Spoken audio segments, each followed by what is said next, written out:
All right. Let's move on to we have some treadmill data and just some general strength machine interest. I'm going to list off a few different things, and you guys just let me know what the first thing that comes to mind for you is. So, mentioned in the summary that the high interest on non-motorized treadmills was higher than motorized. To give you a comparison as to how that's trending, and this is actually from about 14 months ago, we asked, the high interest in non-motorized treadmills is down from about 23% to 18% this time. And then motorized treadmills just from 13% back in January 2021 to 7% now.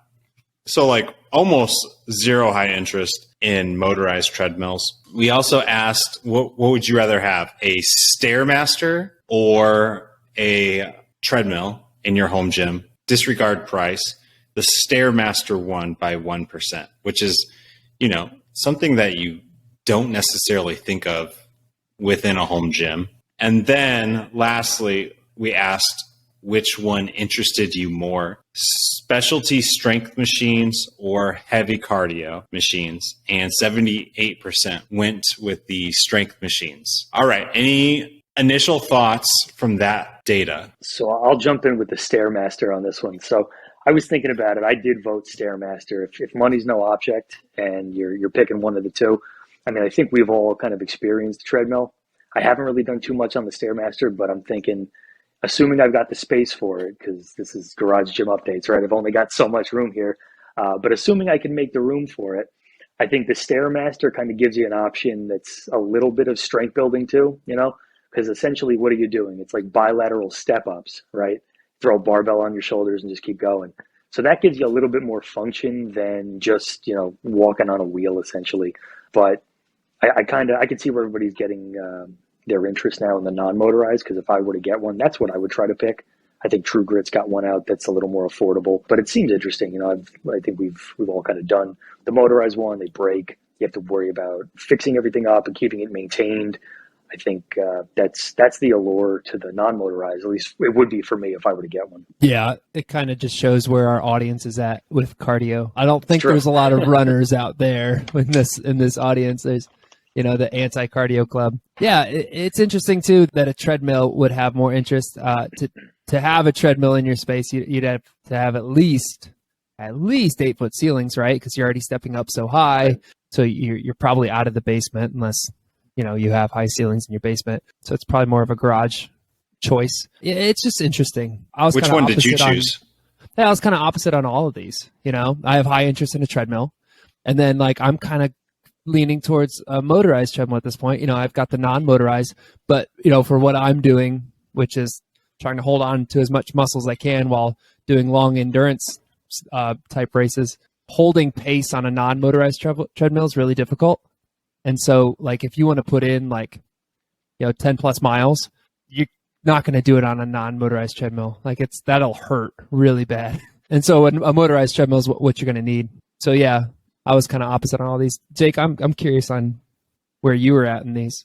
Yeah, I mean, I would say I have quite a bit more interest in a non-motorized treadmill just because it's so much easier to just hop on and off. And I have more interest in a non-motorized treadmill easy because of that. And then also because it's so much less likely to break down. I don't want to have to if I'm going to buy something for $2,000 or more, I want to make sure it's not going to break down, the number one thing over anything. That's the primary reason I went with motorized. I would go with motorized treadmill. I have pretty high interest in both too. I don't know. I like running, and Adam and I are both training for a long run right now. So yeah, high interest there. However, I would say one of the things I miss most from a commercial gym is the Stairmaster. I used to always, if it was even open, so there were a lot of times where there was a line or something, but that's something I would warm up on. It's easier to hop on that for a finisher than go for a run on a treadmill. If I wasn't training for a race right now, I would easily pick, maybe not easily, but I would probably pick the Stairmaster. And I think it is interesting how big of a difference, especially strength machines, won against the heavy cardio. Like 5 years ago, I wouldn't have really thought about adding a specialty strength machine to my home gym. You know, like I wouldn't really think about adding a lat pull down or functional trainer, but I'm like replacing my cardio pieces with heavy strength machines in here now. So I think that's interesting. It's another one of those things where it's like, is that really the market changing, or is that just the garage gym experiment following changing? You know, like, you know, are we just adapting? So it's one of those things where I don't look too much into with that strength machines versus heavy cardio, but it's the revolution. All of them are, it's the revolution. And Jake, I think it's a little bit of both. You know, it used to be that your home gym, I have a treadmill in the extra bedroom, right? That's your home gym. And then meanwhile, the people who lifted weights is like, oh, well, I go to a gym, right?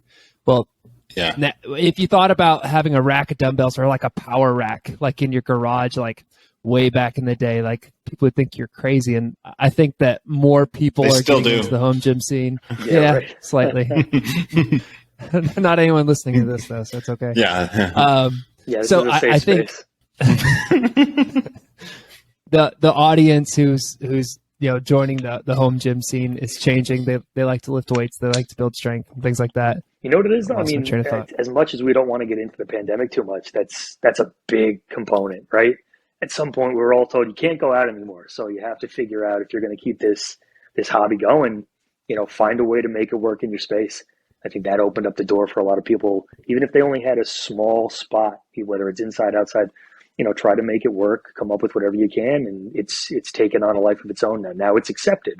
Now I think I read something the other day that one of the biggest demands in the market now when you're buying a house is there a spot for a gym? And I know I'm right in that boat. If I'm ever moving, I need a 3-car garage now. That's it. That's funny. I had a small home gym, and it was back in 2017 when we were moving. Yeah, it doesn't matter the year, pre-pandemic.